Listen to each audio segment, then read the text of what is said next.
अगर तुम अपनी बातों से बाज ना आए तो हम तुम्हें अपनी बस्ती से निकाल देंगे।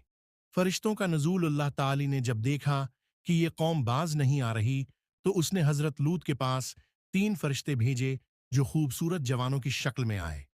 हजरत लूत ने उन्हें मेहमान बनाया। जब कौमी लूत को पता चला तो वो बदफाली के इरादे से आपके घर के दरवाजे पर आ गए। हजरत लूत ने कहा, ये मेरी बेटियां यानी तुम्हारी अपनी औरतें मौजूद हैं, इनसे निकाह करो, ये तुम्हारे लिए ज्यादा बेहतर है। लेकिन वह अपनी बराई पर डटे रहे। अज़ाब इलाही। तब फरिश्तों ने हजरत लूत से कहा, हम अल्लाह की तरफ से भेजे गए फरिश्ते हैं, ये लोग तुम्हें कोई नुकसान नहीं पहुंचा सकते। रात के वक्त अपने घर वालों को लेकर बस्ती से निकल जाओ और पीछे मत देखना। अल्लाह का अजाब आया, उनकी बस्तियां पलट दी गईं, आसमान से पत्थरों की बारिश हुई, वो सब अबरतनाक